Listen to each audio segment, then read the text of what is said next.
did hear that downtown Stillwater there was a merchant who had a set in his window and he left it on after hours. So we walked downtown Stillwater and sure enough, there it was. I was in a group from school that went down to the little theater. Our professor took us down to show us what the station looked like. And I said to myself, this is what I want to do. This is my future. I wrote an application letter and absolutely nothing happened for maybe a year or two. Gene still has the letter he wrote to land a job with WKY in 1950. He went from writing radio to television, describing pictures for the first time. Manual typewriters, 4 seconds to a line. It's a half-page double space, and get after it. Television news was still in its early years, literally a hands-on process. Gene Allen joined the men in the Channel 4 newsroom to pioneer this revolutionary new technology. We had to edit by tearing strips of film, and so if you had a shot that was 3 seconds long, you could write 3 seconds, and that's what you had to hit. It was kind of an art.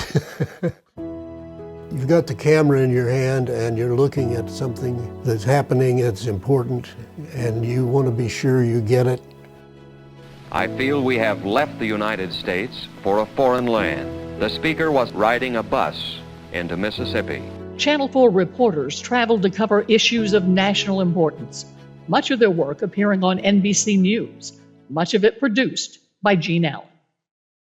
Allen had 2 turns at Channel 4, shooting news, his historical documentaries on subjects like the 101 Ranch, and earlier photographers like Benny Kent took him across the state. He didn't really have to convince a fellow reporter of how fun that could be. It was a great time. It was a really great time. This was the standard camera. Gene and others who held these early cameras not only pioneered news gathering, they wrote the ethics of this new technology.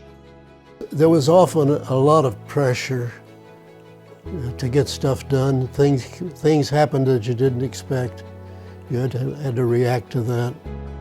You'd come in on a day and whatever you did that day, probably nobody had ever done before.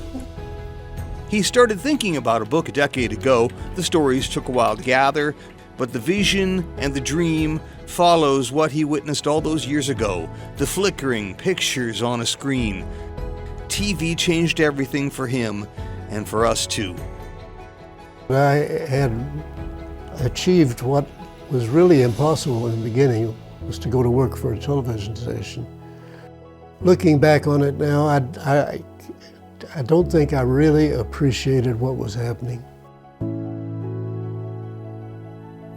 I think it's been a good thing.